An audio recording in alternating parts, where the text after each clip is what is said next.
What happens to your body if you choose embalming?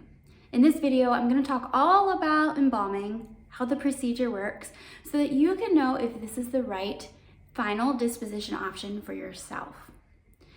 In life, we have informed consent, where we're given all the information that we need to decide if a procedure or something is right for us. And I think we should have the same for death care. Knowing how each disposition option works can really alleviate your anxiety when it comes to end of life or your own personal death anxiety. So let's get into how embalming works. Now, there are a couple misconceptions about embalming. The first misconception is that once your body is embalmed, you're preserved and you will look exactly as you do for the viewing for all of eternity. Embalming doesn't do that. Embalming just delays the decomposition process. So eventually your body will decompose even if you are embalmed. So if you're trying to choose embalming for that reason, that you think that your body will always stay looking like it did for the viewing, and that gives you comfort, that's not what happens. Eventually the body will decompose. Another misconception, and I'll talk more about this in funeral law when we get towards the end of this video. Another misconception is that embalming sanitizes the body. Embalming does not sanitize the body. There are aspects of the embalming process where we clean the body and parts of the body, and part of the embalming process is to remove bacteria-rich fluids like blood from the body to simply delay the decomposition process, because that is what's happening in the body. Our body comes fully equipped with bacteria, mostly in our gut, that actually aid in the decomposition process. So you already come all in one package, able to live, and then your body actually has a way of taking care of itself after death with your own bacteria. And part of the embalming process is to remove that bacteria from the body to slow decomposition, but it doesn't actually completely and entirely fully sanitize the human body. Now, when it comes to your options, if you are a big fan of the environment and that's important to you, being a good steward of the earth, decomposition. Embalming is the least eco-friendly option of all the final disposition options when it comes to end of life. So your embalming and then traditional burial is the least eco-friendly option if that's important to you. And it's very interesting because we think of, in this day and age, we think of embalming as the traditional funeral and burial option, when actually it's relatively new. And so we've come full circle. So green burial practices are the actual original, along with cremation, fire cremation. Those are actually more of the traditional. Those are the more older forms of disposition, and embalming is actually relatively new, and I'm going to talk about that a little bit more later. So those are a couple misconceptions when it comes to what embalming is. So the embalming process. When a body comes to the funeral home, there may or may not be some medical devices such as intubation tubes, catheters, cannulas still on the body. And this is dependent on the medical facility and what their policies are, whether or not they're removing all of these items. So a mortician, embalmer, funeral director, we have different titles in different states, will have to remove some of these items. The only time items are not removed between a medical facility to another medical facility, I don't know why I did air quotes there, is for an autopsy. So these devices are left in place before an autopsy, but if you've had an autopsy, you're gonna have that procedure done before you get to a funeral home. So sometimes funeral directors, morticians, I'm gonna say embalmer for the purpose of this video from the different titles in different states, the embalmer will have to remove some of these medical devices. Devices such as pacemakers, hip replacements, anything that's embedded in the body are generally not removed for a embalming and burial. Okay. All right, so what happens first is the body is undressed. These medical devices, if there are any present, are removed, and then the body is washed. And then we also have to sanitize the different parts of the body, especially all of the orifices. All orifices are sanitized before the embalming process begins. So sanitation solutions, usually on cotton, are rubbed into all of these orifices, into the eyes. The eyes are cleaned out, the nose is cleaned out, the mouth into the throat is cleaned out, the ears may be cleaned out. So these are all disinfected with like forceps and cotton. And if we're worried about leakage or purge, these areas are packed with cotton. So after the body is cleaned and disinfected, then we talk about setting the features. The eyes are set first. So when we die, our body is no longer controlling the muscles. So naturally what happens is the eyes usually stay open and the jaw is relaxed. So the mouth stays open. So eyes and mouth are usually open. And we want to set these features before we put embalming fluid in. And that helps the features stay set. So when it comes to the eyes, eye caps are inserted into the eye. So they look like little contact lenses, pieces of plastic, little contact lenses. And on top of the contact lens here are little spikes, okay, or ridges. Okay, and those kind of hold onto the inside of the eyelid.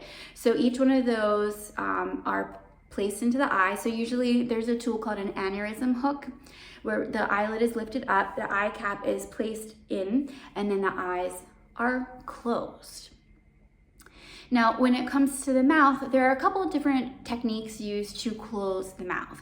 We can use a needle injector or we can use sutures. So the needle injector is a device, sort of like a piercing gun, and a wire like this with a little sort of brad, like a spiky pointy brad on the end, is inserted into the needle injector. And then what happens is this injected, you pull back the lips, okay, and like this, like pull I can't talk into this, here into the gum, okay. It's injected in there. Okay, and usually we have 2 to 4 injections. Okay, so they're injected both in the maxilla and the mandible, here and here. Okay, and then the 2 wires like this are twisted like a bread tie to bring the jaw together, and then those wires are hidden back into the mouth and the lips are brought over. Okay, so that's one way to close the jaw. The suture option is using surgical suture thread, and a needle, and this needle is curved or S-shaped. Okay, and there are different starting points. Everybody has their different technique, but the way we usually do it is we go up through the jaw, okay, up through your mandible, and comes up behind your teeth, and then through the maxilla, up behind these teeth, up, and then it comes out the nose. So we're going behind the teeth, out this nostril, in through the septum, down through this nostril, into the teeth here, back through the maxilla, and then back through the mandible. Okay, and then some people start in the nose. There are different starting places, but we usually end somewhere so that the suture thread can be, you have to pull it tighter to bring the mandible up to the maxilla, like this, to close it. And so we end in a place where you're in the nose, where you can tie them off and tie it up and then hide the strings in the nose, or we tie it off in the mouth and then hide the strings in the mouth. And then from there, you can use a mouth former if needed. So if someone's missing their teeth, or if your loved one or you wear dentures, family might want to bring in the dentures because your teeth actually shape and form your mouth here.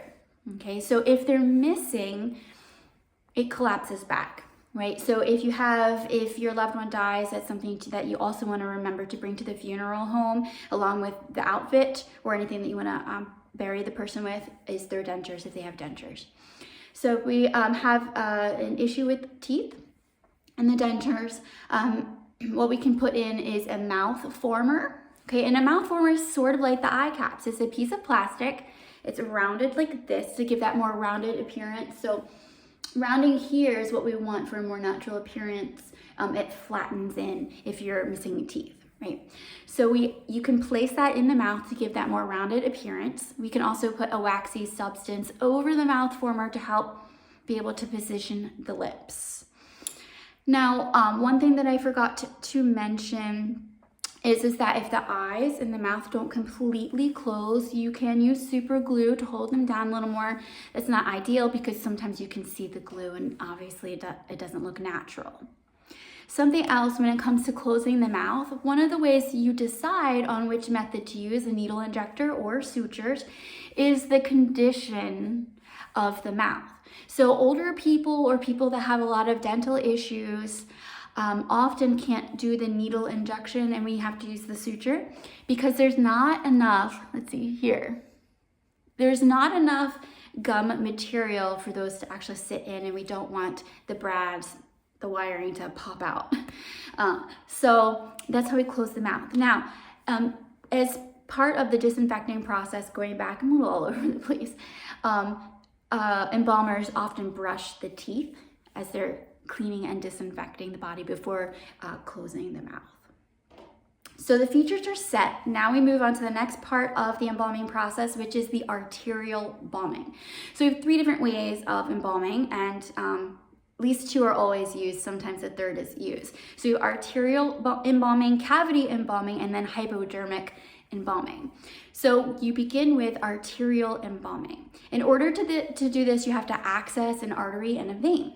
So usually it's the carotid artery that is used, but you can use the femoral artery, you can use the brachial artery. Any set of larger arteries and veins can be used. And we choose different sites for different reasons. You might not be able to access a certain site due to disease, the disease process, or age. A certain set might be totally unusable. So you have to find a different way. But for this example, I'm going to talk about the carotid artery. So an incision with a scalpel is made above the collarbone here. And then we use surgical scissors to cut in. So most people kind of, I think, imagine that for the embalming process, it's sort of like getting an IV. You have to have a much larger access point for embalming. So we need to raise the artery and the vein. And the way we do that again is we cut, there's an incision made over the collarbone, and an aneurysm hook is used a little bit later. I'm skipping steps. You use scissors to cut through, so you have some fat under here or muscles that you have to get under, and you lift out the carotid artery, and the artery is cut.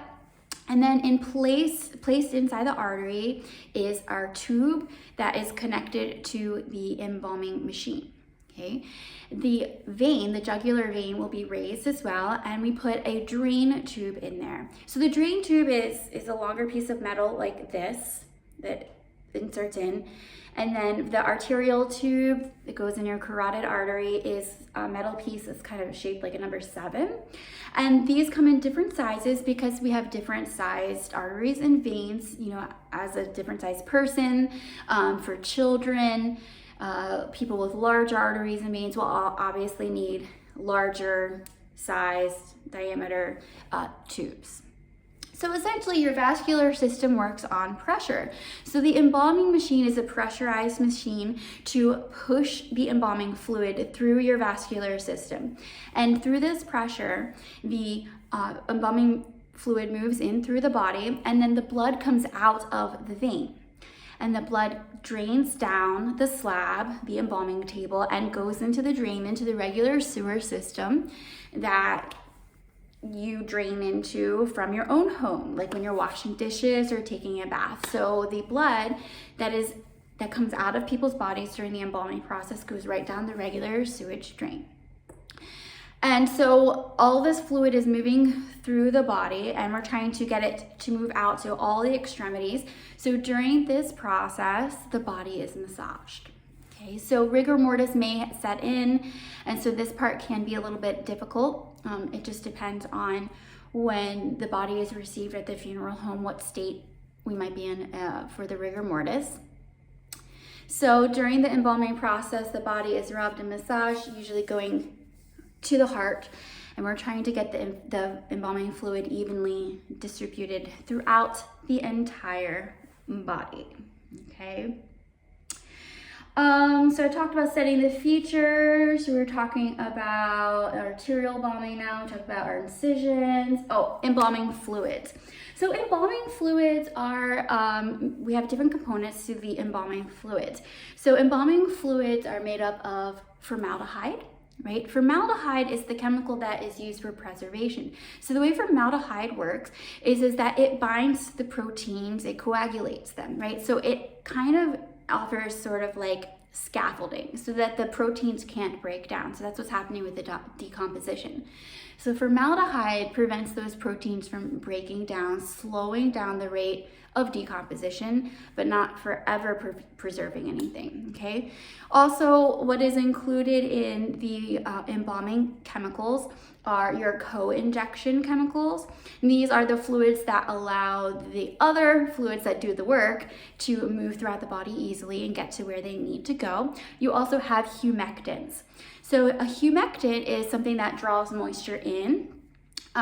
In the dying process, a dehydrated body is a happy body. So when people are dying of an illness, letting the body dehydrate actually makes it more comfortable. So oftentimes, bodies are a little dehydrated before the embalming process. So we have to add in humectants to make the body look a little more alive, I guess. That's the interesting thing about embalming is we're trying to restore things to make people look a little more, obviously not alive, right? That's not an expectation you should have for the way your body looks for embalming, but to restore someone's appearance, to give them a little more dignity at the end of life. So humectants are also combined into the embalming fluids. We also have dyes. So dyes are used to bring a little more color to the skin.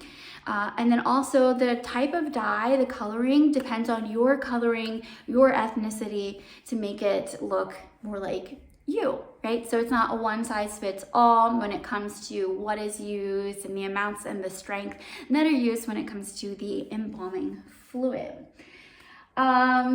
Yeah, so it's sort of pressurized through the system. The embalming fluid comes in and the blood is pushed out. The body is massaged during this process to help and spread the embalming fluid everywhere. Now, when it comes to embalming, sometimes we have something called multi-point embalming. That is where you have to raise more than one set of artery and vein to get the embalming fluid to actually disperse throughout the entire body. We can have arterial blockages.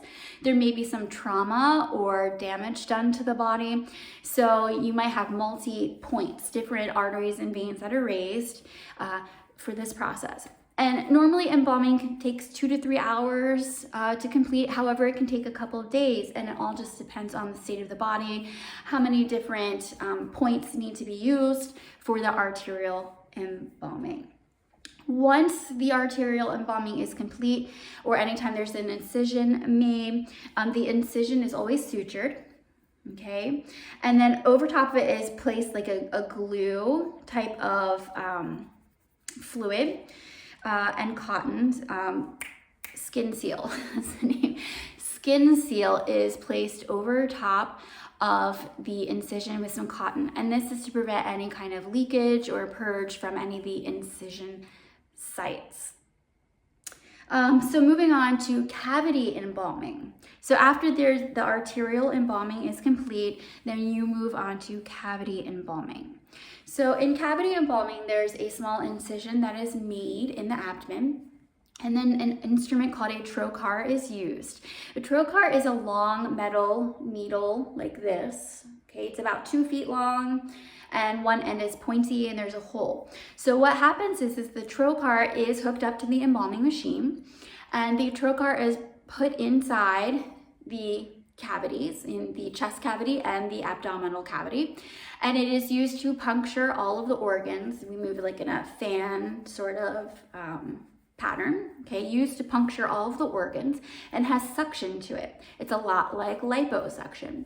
So all of the fluids are being removed from the organs, and that is because the fluid plus the bacteria in your body causes your body to decompose. So if we're trying to slow that down, we have to remove all of that fluid and bacteria.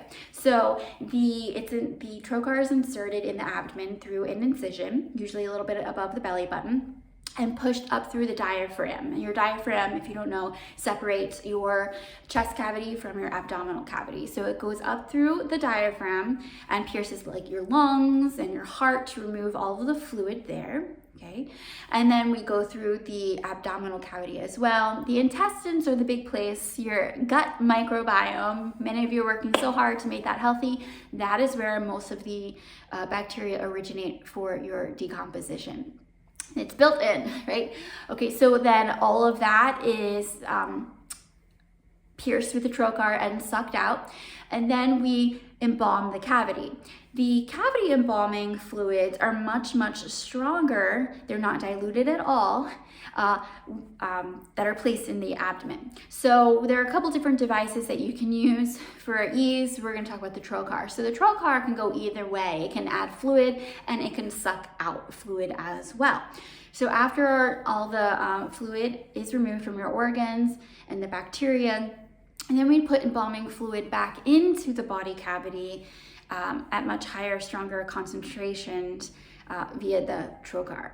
And then after that's all done, there is a little plug, okay, called a trocar button. It's about this long. It looks like a kind of like a conical plastic screw is what it is. It's screwed into the hole. You could also probably suture the hole as well, but a trocar button I think is more common. It's placed into the incision site for where the trocar was. Okay, so that is the cavity embalming. Next, we're going to talk about hypodermic embalming. It's exactly what it sounds like. A hypodermic needle is filled with embalming fluid, and this is to get to very small places where the embalming fluid didn't reach with the arterial embalming. So like I said, we massage and you're trying to get all the embalming fluid into the capillaries, your smallest vessels, but sometimes it doesn't get there. So things like fingers, toes, the face, your ears don't always get the embalming fluid, so we can insert that via hypodermic needle. Or there can be some sort of like trauma to the body where there's just no access around that. You can use the hypodermic embalming. Embalming fluid is extremely hazardous. It can be an environmental contaminant. If it leaks into the ground from a burial, it can get into the water supply. It can mess up the soil biome, the soil microbiome, making it difficult for plants to grow and affecting wildlife. It is also a known carcinogen. So embalmers use full PPE. They cover from head to toe to make sure that the embalming chemicals don't get on their body. They also wear a respirator because breathing in these chemicals can seriously damage your lungs and cause death. When it comes to people who work with embalming chemicals a lot, there are high rates of cancer, especially leukemia. So these are not happy, friendly chemicals. So you do have to be careful when you're handling them. And when it comes to embalming, if we're talking about public health, a dead body poses no public health concern unless the body died of a serious communicable disease like Ebola. And even in that case, not so dangerous.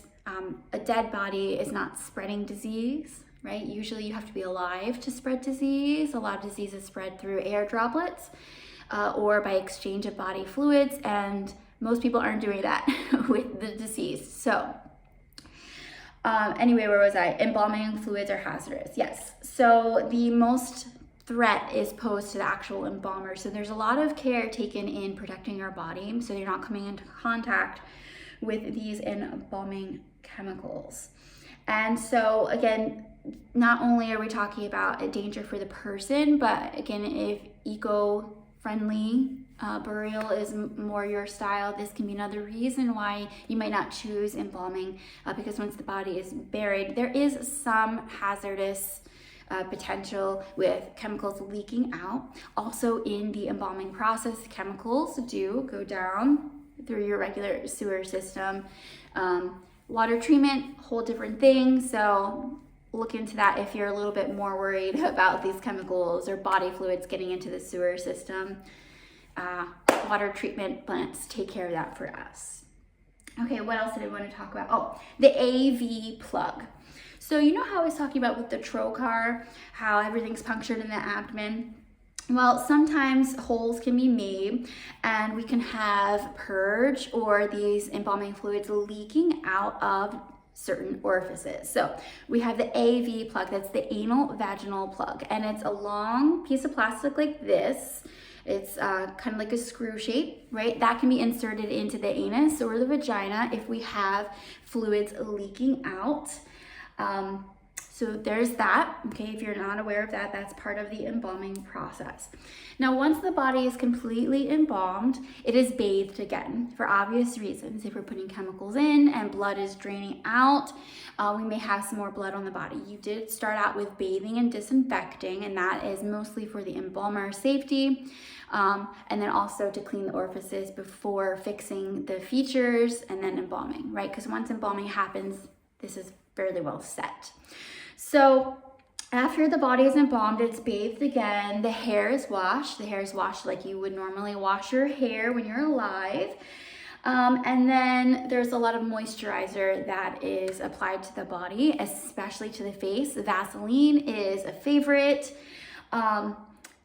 If there is significant trauma to the body, like the body was burned, there was an autopsy, if you did any kind of skin tissue donation or donation of the long bones, usually the body is placed in plastic garments to hold in any fluids. So it kind of looks like onesie pajama. There are different types of garments depending on the need.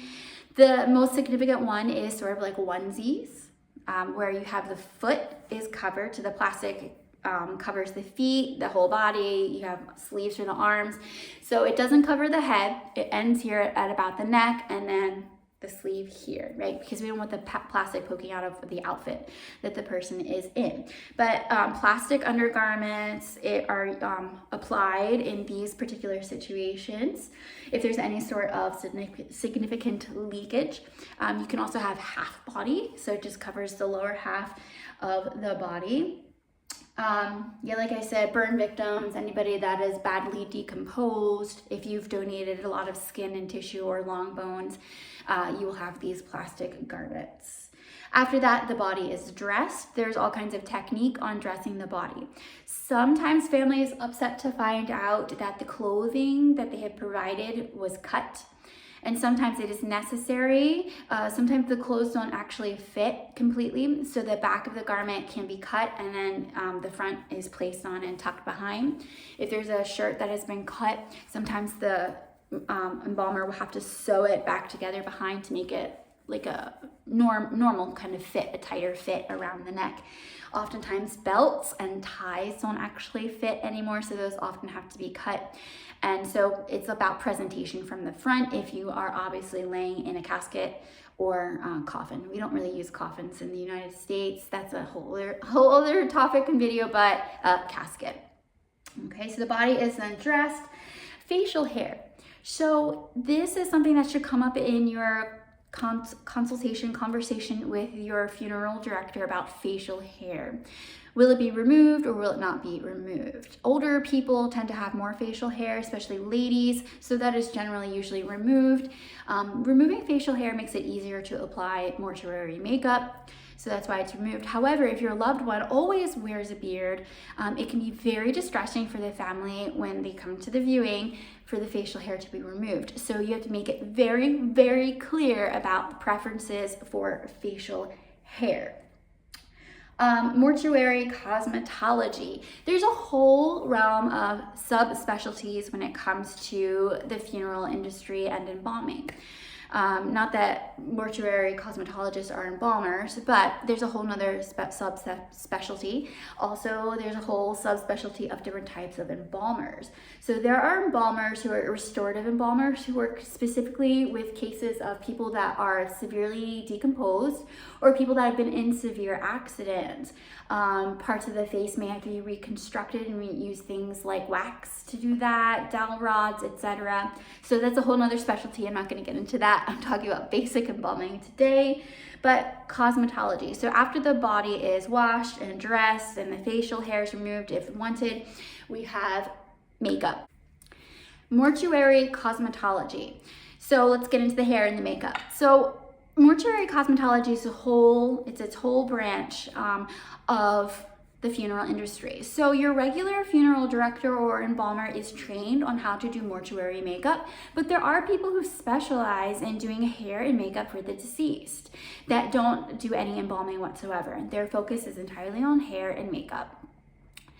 And so makeup for the deceased is different than makeup that you would buy off of your drugstore shelf. The pigments are different and it's formulated different. It's non-thermogenic, which means the skin doesn't have to be warm to apply it, right? It's meant to be put onto cold skin for obvious reasons, right? We lose our body temperature when we're dead. So the makeup has to be able to be blended on cold skin. If you've ever worn stage makeup before, it's a lot like that. It's formulated different, it has different pigmentation. When you're on the stage, for stage makeup, you don't want makeup that is affected by heat. You don't want it to melt. So that's the closest thing I can liken it to is like stage makeup. And then the pigmentation is different. Now, when makeup is applied to the decedent, we cannot rub. It is stippled on, okay? You can also use airbrush to apply funerary makeup. And airbrushing is used as a preference for some funeral cosmetologists, mortuary cosmetologists, and more often used on more severe cases of decomposition. You'll find the airbrushing. Let's talk about the law when it comes to embalming. So because embalming does not disinfect or sanitize a body, a funeral home cannot legally say that it does. A funeral home cannot legally say that a body must be embalmed for public health reasons. They legally cannot say that. Now, they also cannot claim that the body has to be embalmed. So this goes against the Federal Trade Commission. It's illegal for them to do that, and they actually must say somewhere, they must tell you this, or it must be in the fine print somewhere, check your price list, that the body does not have to be legally embalmed. There is no federal law requiring embalming in the United States. However, most funeral homes get around this by requiring it as a private business for public viewing. So you legally do not have to be embalmed or have your loved one embalmed. However, as a private business, many funeral homes require it for public viewing. So you could still utilize a funeral home for a private viewing, just for family, maybe a couple close friends. But if you do want to open up the viewing to the public, most funeral homes do require embalming, and they can get away with that even though there's no law requiring that at the federal level because they're a private business, and so they can set up their own policy. Now, there are some cases where at the state or local level, embalming is required by law, and that depends on refrigeration, the time of death to the time that the body may be buried or cremated. So if the body has to travel long distances, and some airlines do have requirements for embalming, and it makes sense if you're traveling very long distances, right? Remember, the body will decompose, and then as it's decomposing, we have some issues, right? So it is very practical to embalm in certain cases if we're traveling a long distance, right? If there's going to be a delay in the time from death to a funeral or a viewing, refrigeration is an option. However, it does cost money to refrigerate. In most places, they will not refrigerate your loved one forever at no cost. So in many states here in the US, there are requirements. After so many hours, a body must be refrigerated, cremated, or embalmed. And again, people can't leave people on ice indefinitely for cost reasons, so sometimes you do have to make a decision.